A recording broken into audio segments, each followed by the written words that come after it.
раҳбари анҷумани соҳибкорони ҷавон Фарҳод Фақиров мегӯяд, таҳримҳои зидди Русия, поин рафтани қурби рубл ва болоравии қурби доллар аллакай ба яке аз бахшҳои даромадноктарини иқтисоди Қирғизистон, саноати сабук таъсир гузоштааст.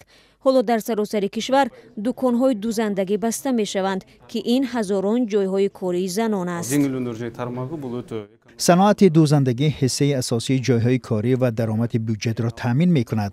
онҳо ашёи хоми истеҳсолиро дар чину Туркия бо доллар мехаранд ва ба Русия бо рубл мол мефурӯшанд. шумо медонед ки вазъи рублу доллар чӣ шуд? кормандони дузандагӣ мегӯянд ки дар тӯли чанд рӯз ҳама чизеро ки дар як сол ба даст оварда буданд аз даст доданд ва бисёриҳо маҷбур шуданд ки фаъолияташонро қатъ кунанд. тибқи пешгӯиҳои Бонки ҷаҳонӣ, ба далели ҷанги Русия, ҳаҷми интиқоли пул аз муҳоҷирони корӣ дар ин кишвар низ ҳадди ақал 3 кам мешавад ва ин беш аз 30% маҷмӯи маҳсулоти дохилии Қирғизистонро ташкил медиҳад. аз ин сабаб даромади аҳолӣ коҳиш меёбад, нархҳо баланд мешаванд ва ин танҳо оғози буҳрон аст.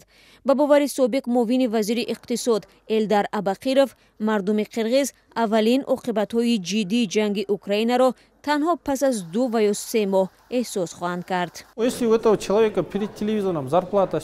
фаразан агар нафари 20,000 сом маош дошт, пас бигзор вай фикр кунад ки ҳоло маошаш 15 ё 10,000 сом аст, зеро дигар он чизеро ки ба 20,000 сом мехарид, харида наметавонад.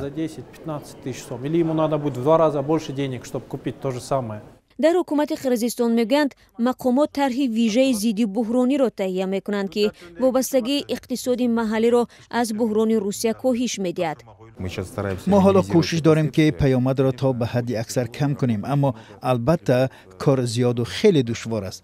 ҳама ҳисобҳо бояд баррасӣ карда шаванд. акнун эҳтимол на танҳо барои ман, балки барои ҳамкасбонам, ки ҳоло дар вазорати иқтисодиёт кор мекунанд, мушкил аст. ҳоло мо ба кори бидуни рӯзҳои истироҳат гузаштем.